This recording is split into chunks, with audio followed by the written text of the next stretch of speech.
Welcome to the Cybersecurity and Cloud Podcast, where we hear the stories of information security professionals.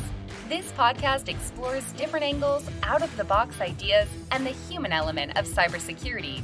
If you enjoyed today's episode, please consider leaving us a review on Apple Podcast and supporting us at www.patreon.com/CSCP so we can continue to bring on amazing guests.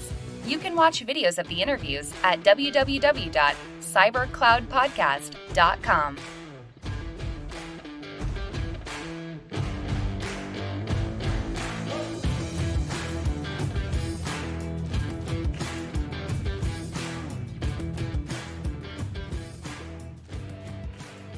Hello, everyone, and welcome back to the Cybersecurity and Cloud Podcast. This is your host, Francesco, and today we had the absolute pleasure to have Alyssa Miller on the podcast. The show is yours. Tell us about who you are, what you've been doing, why you're here, why you know me, why you're crazy enough to come on the podcast. I'm crazy enough to come on the podcast. Why I know Frank. God, we run into each other at a few different conferences, certainly on Twitter and stuff. But yeah, so a little bit about me.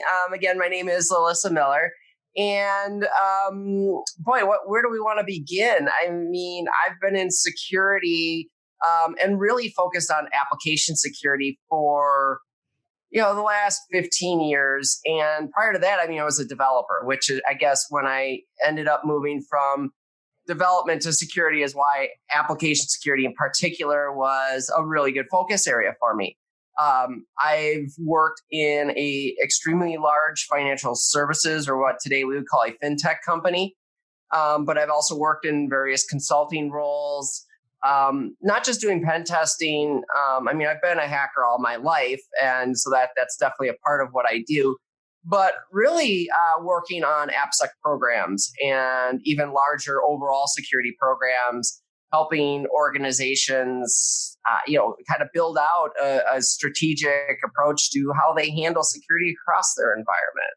And so that's led me to my current state of affairs. I am an application security advocate for a company called Snyk. And really a lot of what I do day to day, both because now it's my job, but even prior to that, is getting out and interacting with the community, speaking at conferences. It's where you and I first met in getting out and just interacting through social media and whatnot. And really just very much about sharing ideas, hearing what other people think, sharing what I think, challenging each other, coming up with cool ideas. Each other. Yeah, you and I have done that. We've pushed each other a little bit to say, hey, I don't think this is quite right. You missed this part or whatever. And that's, to me, that's as it should be. But that's a nice part of the community challenge of teasing each other, but to become better. It's not the ugly part of TwitterSec or InfoSec on Twitter, where we get slacked or there is a lot of negativity, especially of recent. I don't want to comment on the recent wave of mouse thing or the other thing. I don't know if you were involved in the latest flare of negativity, but I like that part of the community to tease each other. Yeah, to become better. Yeah, honestly, that's what's great about the security community. It's what I love about it, right? Like, yeah, there are some elements that we wish weren't there. There's a lot of the gatekeeping and things that can be pretty frustrating. But in general, it's, there's a lot of just really great people in security. We're all there for kind of the similar reasons. Like, we just want to see things get better. We want to improve the world. In fact, it's funny. Jason Street just today tweeted something about, our inherent goal is to call out things when they're broken. And that's what we all like to do. And so often we see people in the community so willing to help each other and help each other learn, help each other grow, and a lot of times working together on different discoveries and things. And that's I just think it's a great part of what we do. And that's what the podcast originally was created with. I think we started on the back of the Mentoring Monday hashtag with Tanya. And now it converted to a full-blown podcast, but it's effectively to reach as many people as possible, share the war stories, share the nice stories, get people excited about InfoSec, and also share some tricking tweets and the new thing. So this is a way to extended mentoring for me. Yeah. Oh, for sure. And I mean, it's so important too, right? Like, just empowering people and growing people. We talk, there's so much talk out there right now about this talent shortage. And I think it's bullshit. Well, let's go it this way. Yeah. There is, otherwise we won't get paid how much we get paid sometimes. But I think it's demystifying that talent shortage. Yeah, I mean, I think it exists, but I think the reasons it exists are different than what people believe, right? I mean, there's a lot of, the talk track is that there's just not enough people in security. There's not enough highly skilled people in security.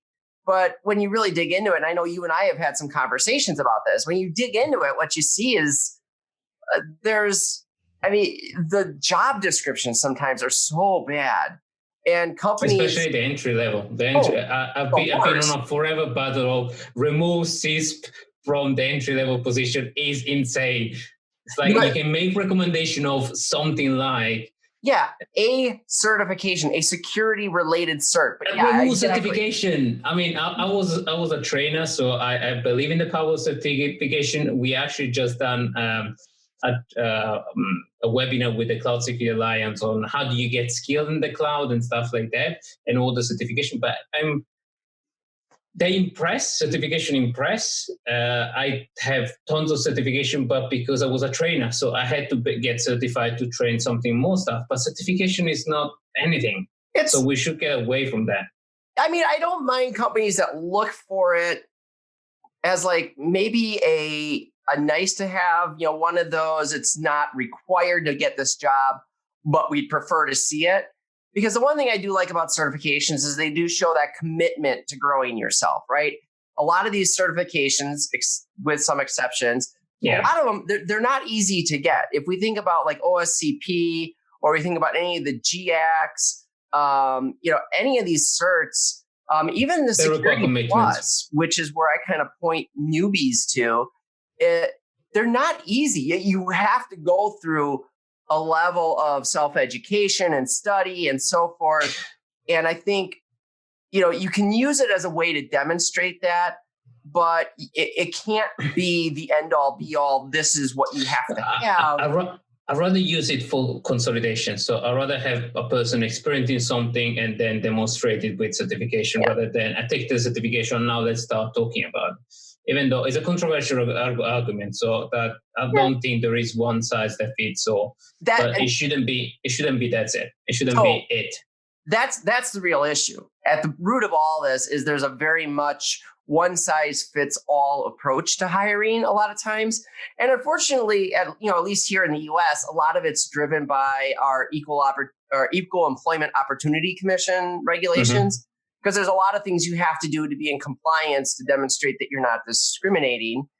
Things like, you have to have very static job descriptions. They have to be worded in specific ways. There's things that you cannot, you just simply can't say. I mean, I hate that it comes to that tactical level, but that's the reality. It's just certain things in a job description you shouldn't be saying and you can't say. And so it's a challenge sometimes to figure out, how do we show that we're being very objective and non-discriminatory in our approach without getting so cookie cutter that we're missing out on great candidates who maybe don't check all these boxes, but you know what? We just know from talking to them and seeing the other work that they've done, they would be an amazing fit and we need to bring them in. And so that's one of the big issues I've seen in talking with recruiters, in the research I've been doing around some work that I'm doing on the content creation side. It's a struggle. It's community. So my suggestion to them and to that industry is community driven. So I get we did the event the other day with 2 techies, me and another colleague, and 2 recruiters. So we had the 2 aspects of it, but getting recruiters more involved in the community, letting them understand the benefit, the various challenges, the various things, and then enabling them to network with the new folks so that, they have a fast track to recruitment, or they actually understand who they are and the size of the candidate that they are.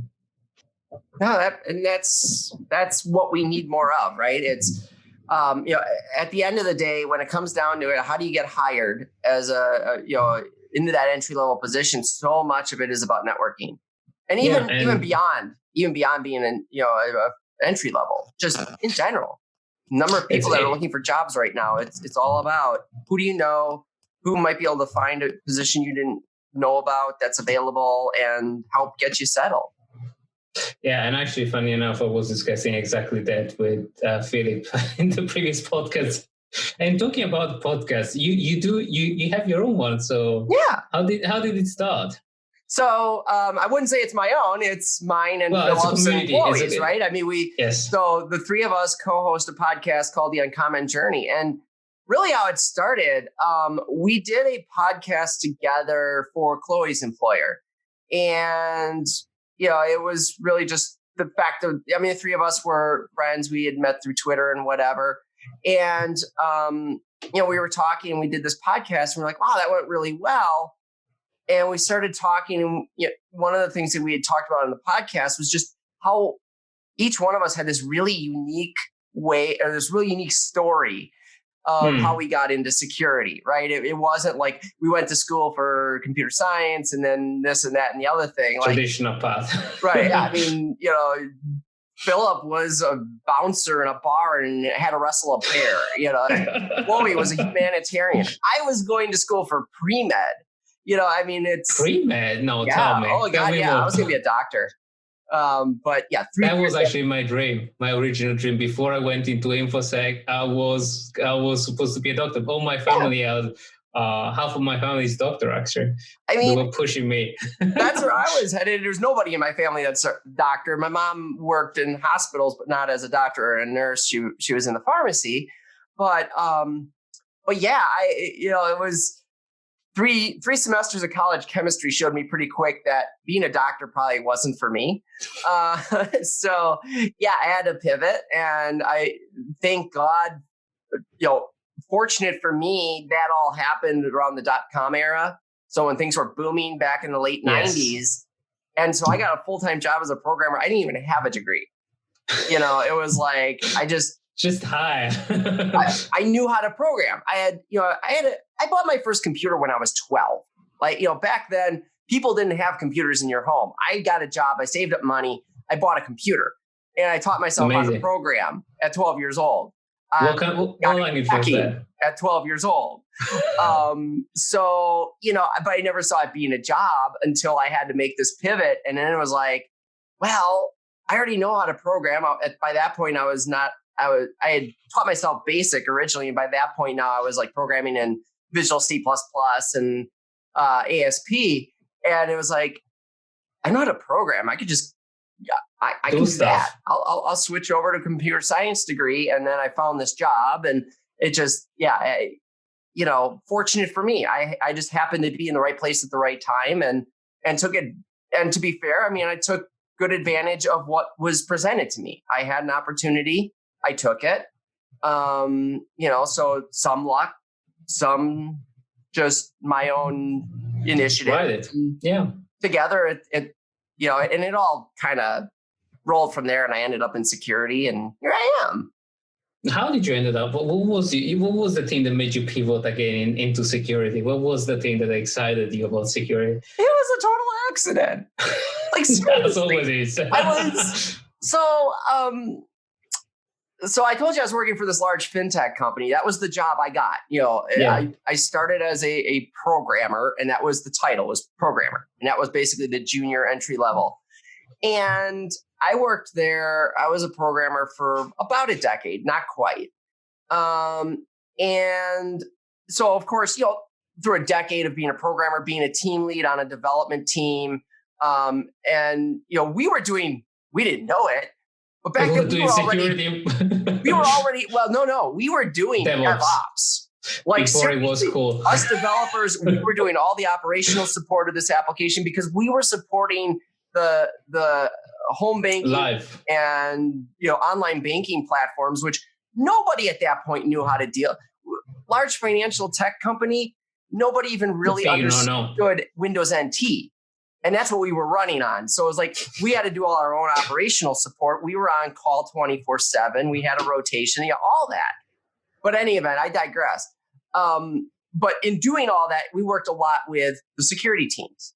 Mm-hmm. And apparently I just, this one manager who I had worked with on a number of different things, she was pretty established in her security organization. And I apparently made a good impression on her because she approached me one day and she asked if I wanted to join what was effectively their pen test team.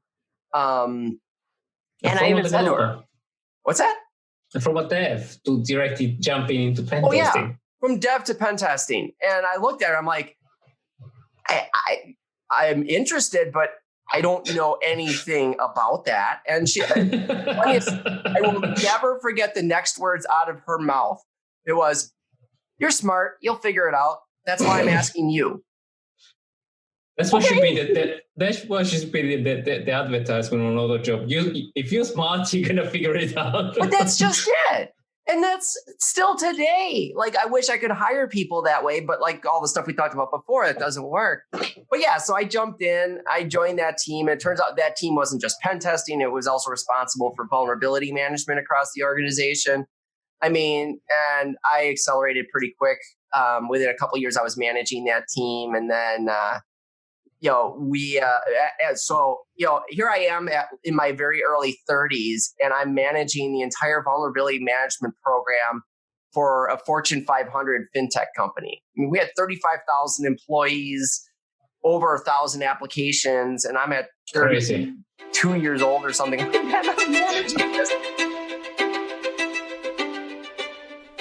Hey, Francesco here. A very quick message from our sponsor, and then we return back. This podcast is brought to you by the generosity of NSC42 Limited, your cybersecurity partner. Cybersecurity is complex and different for every organization, and you need the best tailored service to make sure your customers' data is safe and sound, so you can focus on what's important, focusing on your clients, and bringing the best and safest experience. NSC42 Limited can help you during your cloud transformation, cybersecurity assessment for your compliance checklist on-premise and on the cloud. Want to know more? Visit www.nsc42.co.uk to get your free quote. I found myself exactly in the same position, and I was like, oh, F. I know. I look back on it now. I think, how crazy. Who the heck even think to hire someone like who I was back then now to like run that show? I mean, that's bonkers. I mean, and I had an amazing team. I'm not, But it's great because you bring new ideas, because I've seen a lot of fintech and they are stuck in the loop of traditional thinking, traditional idea. And whenever somebody comes in from an external, smash completely that thing because it's not ingrained.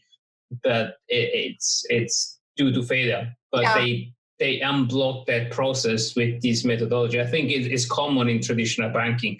I mean, I've seen it in a lot of big banks here that I've worked in a lot of them. So yeah, especially the bigger banks for sure, and they're to varying degrees. I mean, I've worked with some of the biggest ones on the globe, and some of them are great, and some of them are actually leading the way. I mean, and from a security maturity program perspective, a lot of those financial companies are actually at the forefront. I mean, we know that, but that's because they've been targeted. Some of them. Right. Some of them. Yeah. The smaller ones, especially, still kind of skirt underneath the radar. But, a lot of the big ones, you think about like the Chase, JP Morgan Chase, Bank of America. Credit Suisse, a lot of these really massive global, BNP Paribas, another one.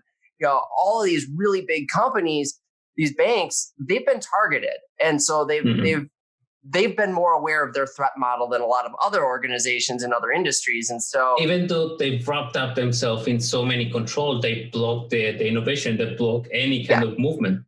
And that's the flip side of it, right? I mean, so what I've seen in those things is like it's so hard to get anything done because you need to go through hoops and loops, and everything is risk and compliance, no enough sensitivity, especially in the traditional one where you have more governance and less DevOps or less engineering mindset.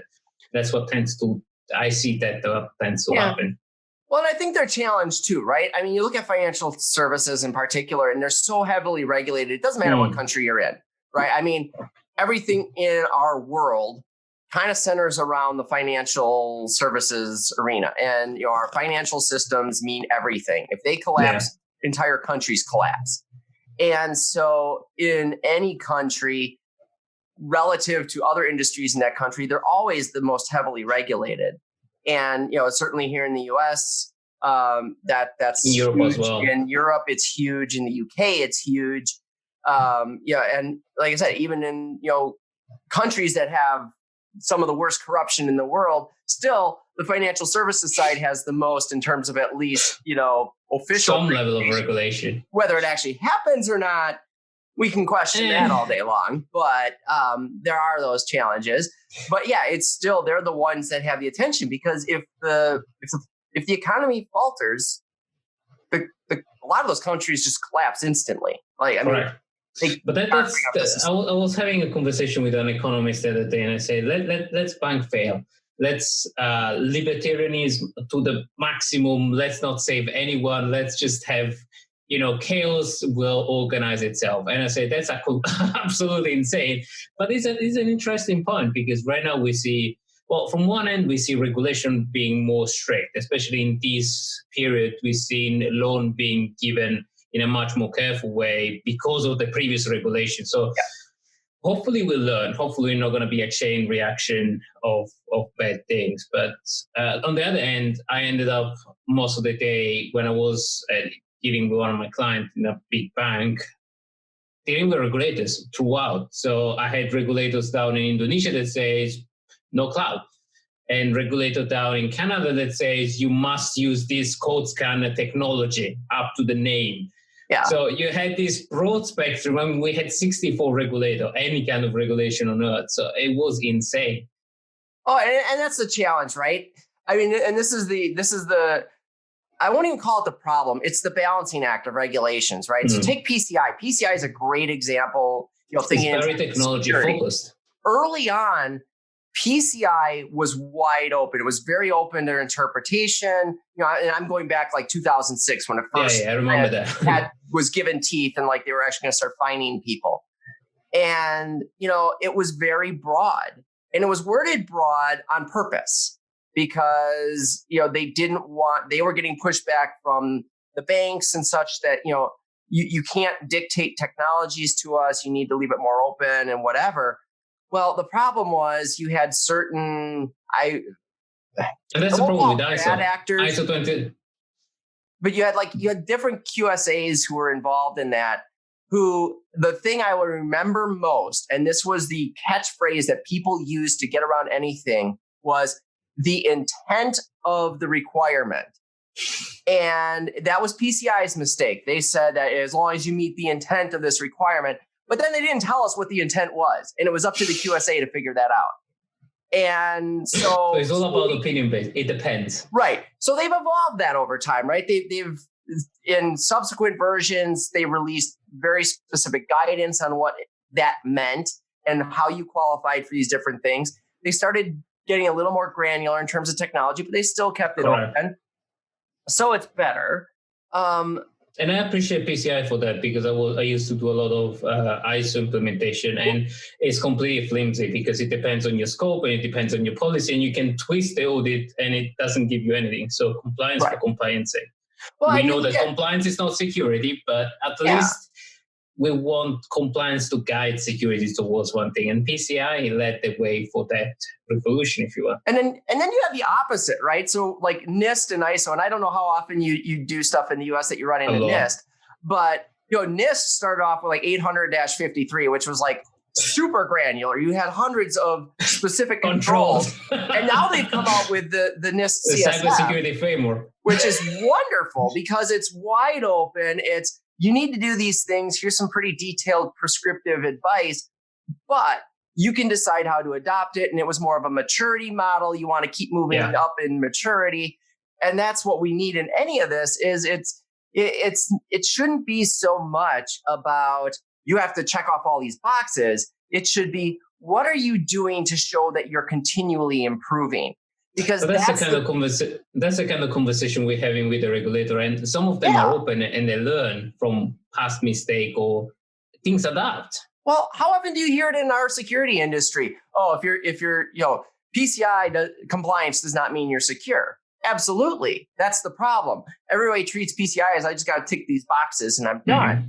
If PCI were more focused on a maturity model and your goals weren't to check the boxes, but your goals were to show continual improvement year over year, that's what would be making people more secure. Now, I get that you have to have a certain level of minimum requirement. That's important. But then you leave it to the auditors, and the auditors say it's going to become a nightmare because they love their job and they love the strict check. And auditor company love that because they don't need to hire super experts in cyber to actually check cyber stuff. And that's the good and the bad. And right. I've seen the worst case scenario in the cybersecurity insurances, where they have absolutely zero clue about how to evaluate about cyber. And the initial wave of cybersecurity insurance were completely blank. So, but there's an interesting flip side to that, right? I agree with you to a large degree. There is a lack of expertise in security assessment and understanding that. But Jeremiah Grossman and I had this in a tweet conversation, probably 8 months ago now. And he brought up a really good point. And that is the fact that the insurance industry, above and beyond any other industry, understands risk management. Correct. And when they start defining criteria for what controls you have in place, the reality is they're doing it from a risk management perspective. And they know here's what you got to have to create the least amount of risk for us, which is something that a lot of businesses never really get to, right? But what they've wrapped up? The other cheeky trick is they leverage on the fact that a lot of the regulation ends up in fine, and they exclude fine from the payout.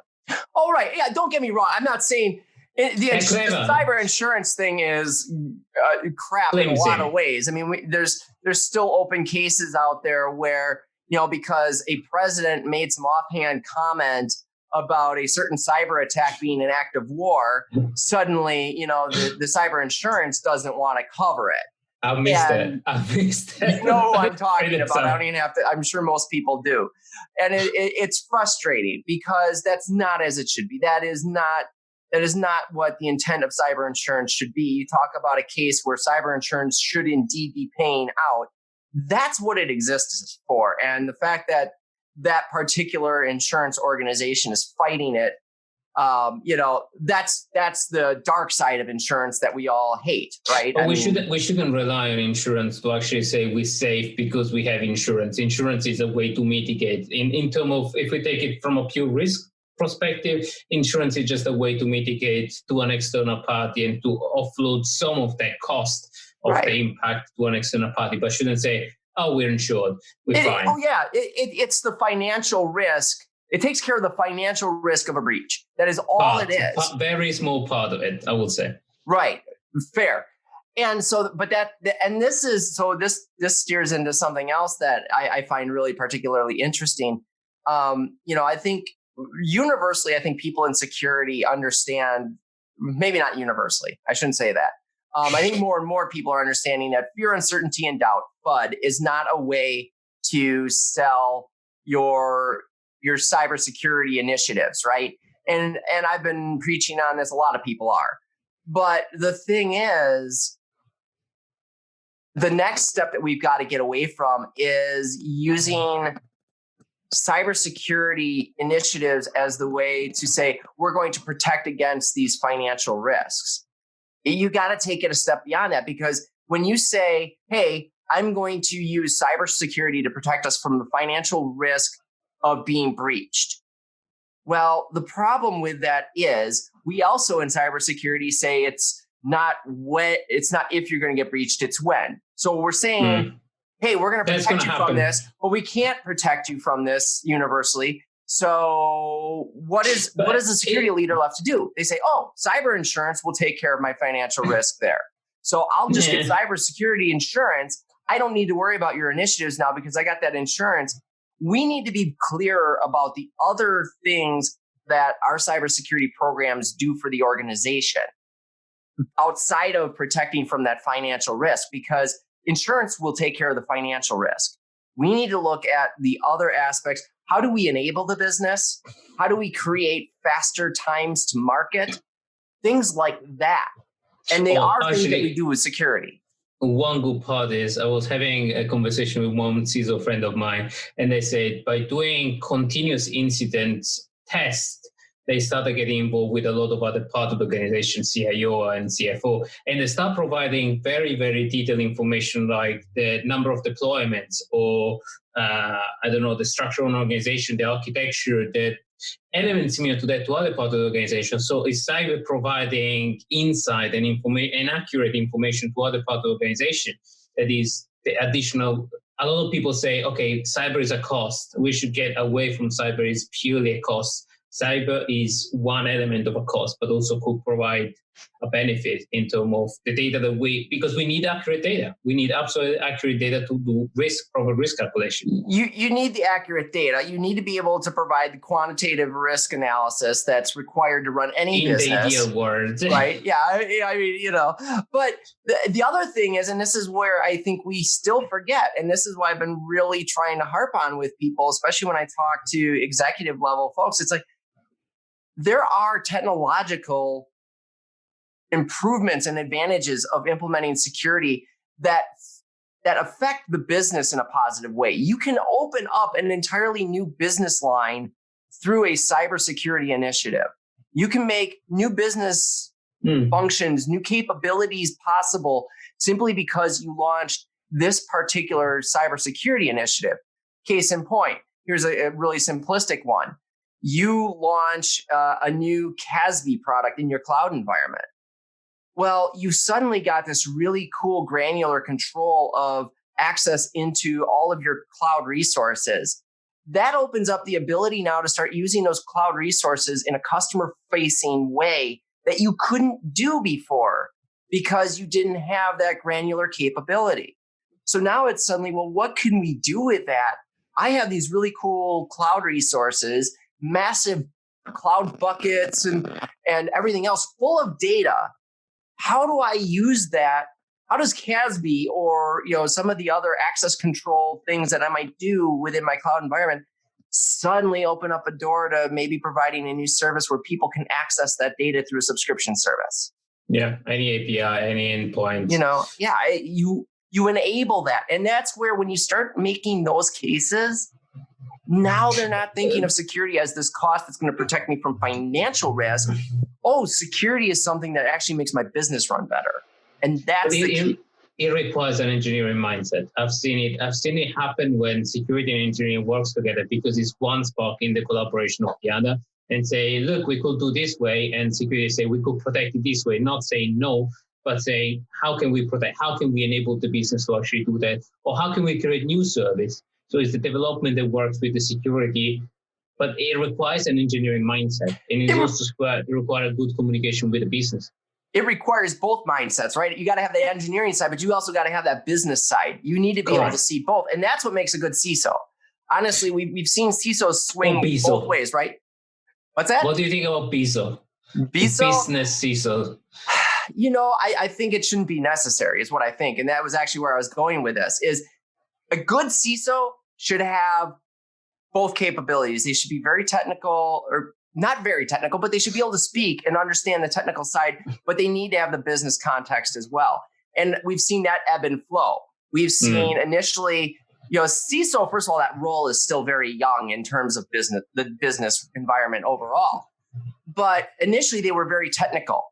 And what that did was that alienated them from the rest of the C-suite. They were kind of looked at as junior executives. They were always reporting to another executive. They were maybe a couple steps down from the CEO in reporting structure, and they didn't get the audience in front of the board and things like that. And they were excluded from a lot of conversation.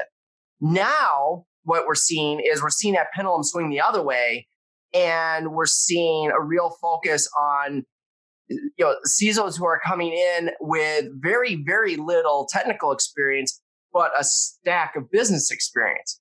So that's good and bad. It's good because we need that business context. We need them to be understood. We need it understood that they've got that capability.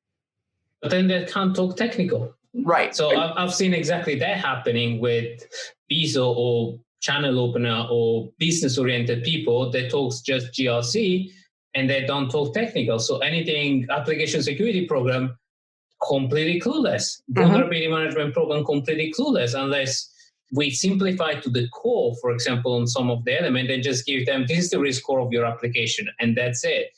But it creates that you need 3 or 4 layers between the CISO and actually the engineering function to actually say, we abstract everything and ultimately we're going to give you a number. But that I can almost do that with the business person. And that's what I was going to say. Then you kind of question, why do I have a CISO?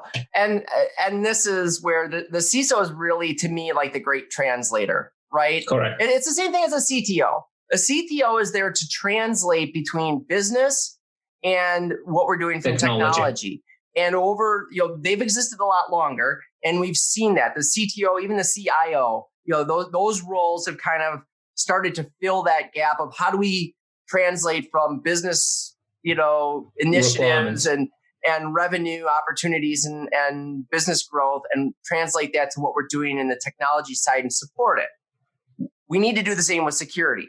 How does security translate? How do these technical facets translate into supporting the business from a revenue and a business growth perspective? And that maybe we should encourage more.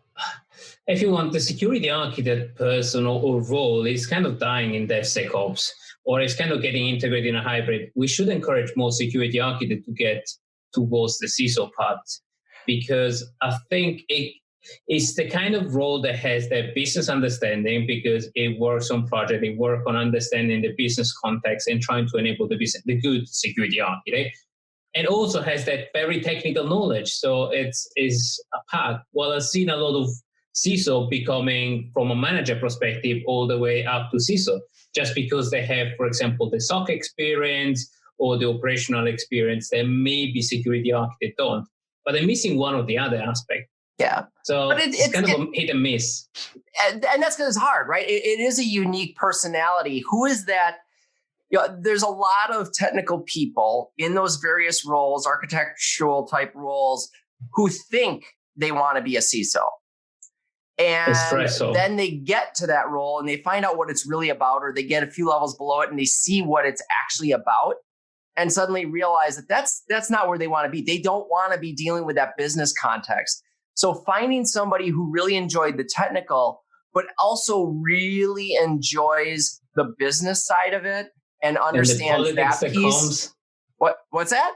The politics that comes with the business. The politics, just the language and the priorities, just understanding that, okay, as a CISO, you're not sitting there worrying about what firewall technology is the best one that's going to, do these feature sets for you.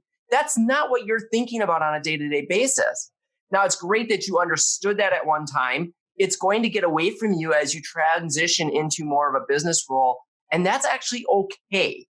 Like, that's what needs to happen. That's why you hire all those really incredible engineers. What you need to be able to do is take those concepts, have them explain the technical aspects, be able to understand it, and now elevate that and connect that with your business initiatives, your business goals, the revenue drivers, all the things that the rest of the C-suite is thinking about. Is talking about, yeah.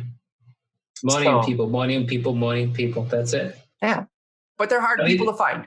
I think it's impossible people to find. I think you just need to grow in it, like a CTO grows in it, because CTOs are technologists that then grows into understanding the business, like CIO.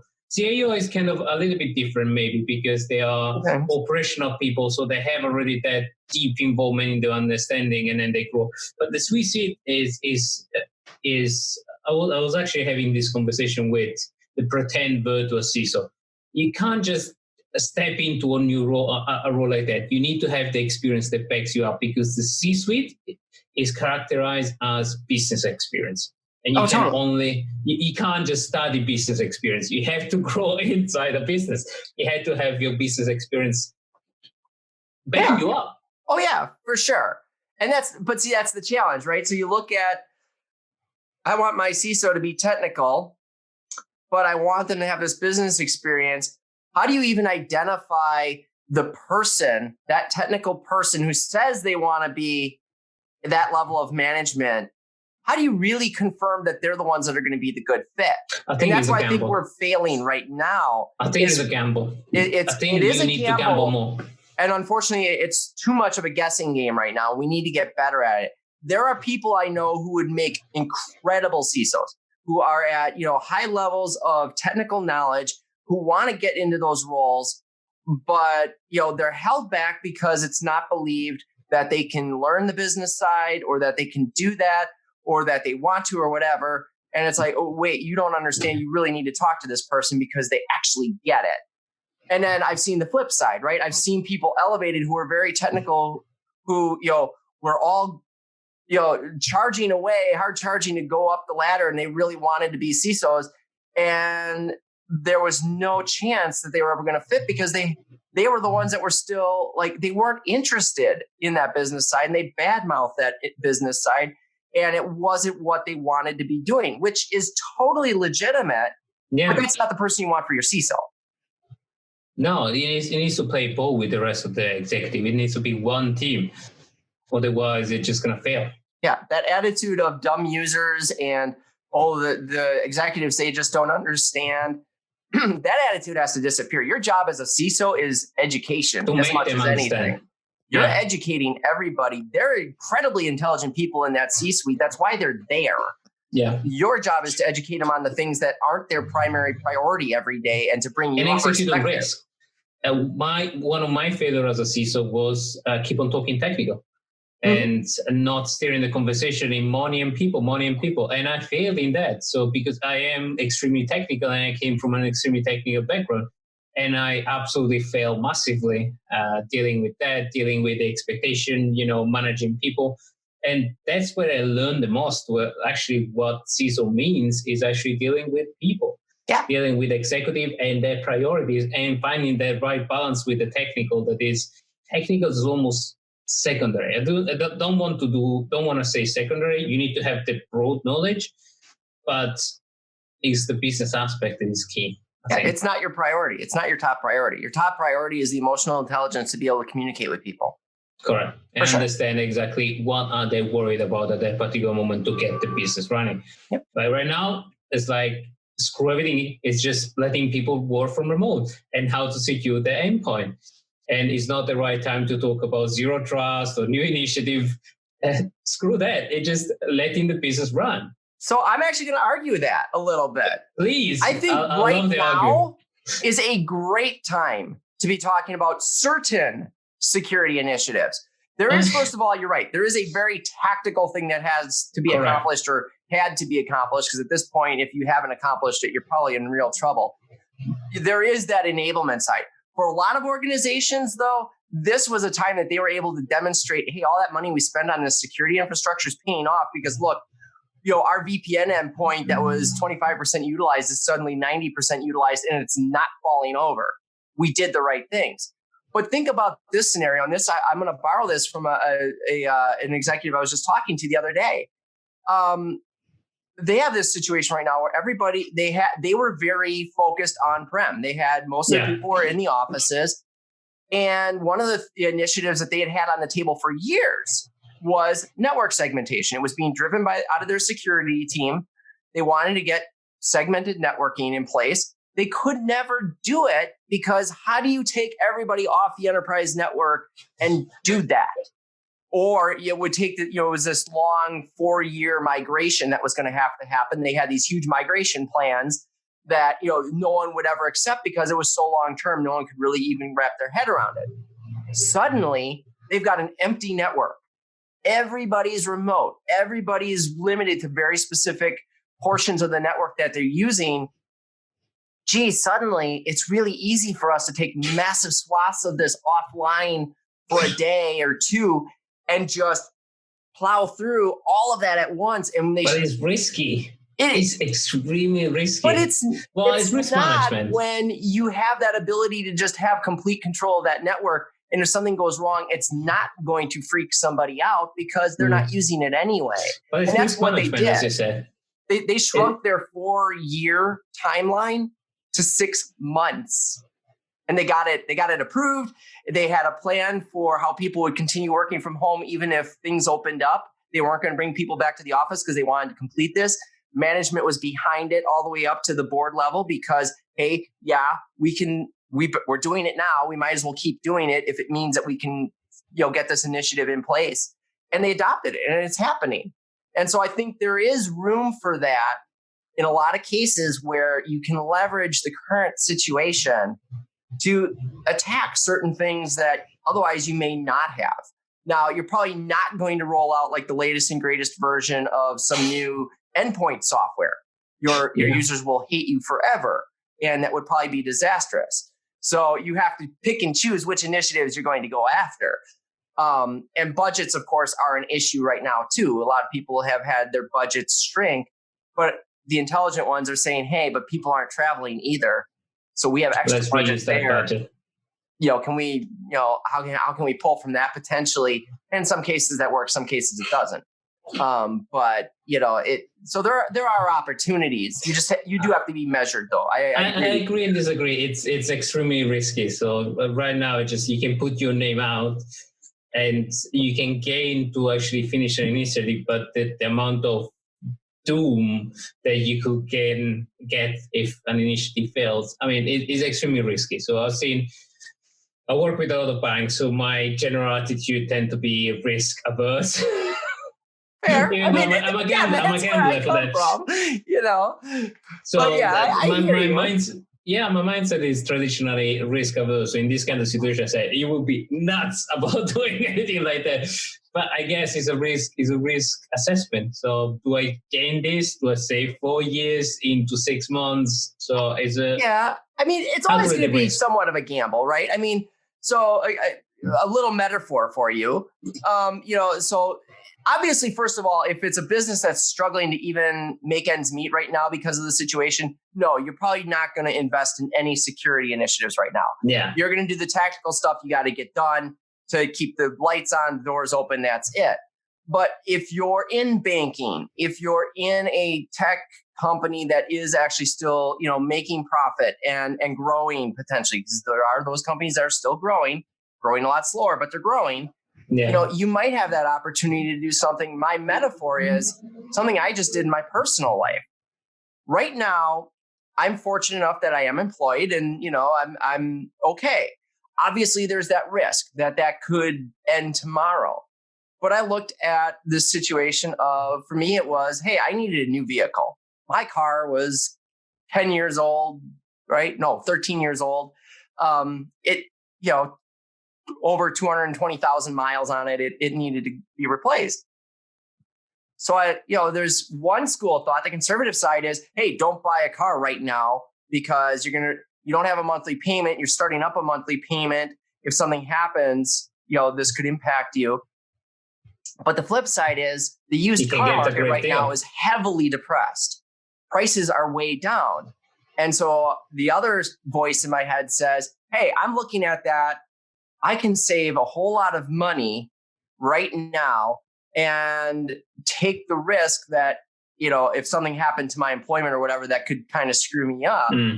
But I could get a lot more vehicle and make that purchase now and benefit from that. Which is what I ended up doing. If you follow me on Twitter, you probably saw the picture. I went out and I bought a new vehicle. And you read the manual. Or I should say, yes, and I read the manual. And I shouldn't say I bought a used vehicle.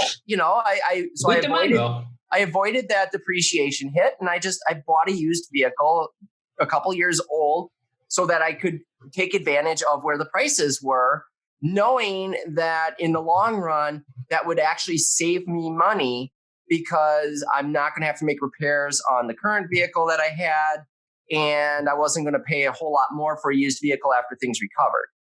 That's a clever way to do, but it's again a risk evaluation or risk assessment. Oh, yeah, exactly. And that's what every business has to do.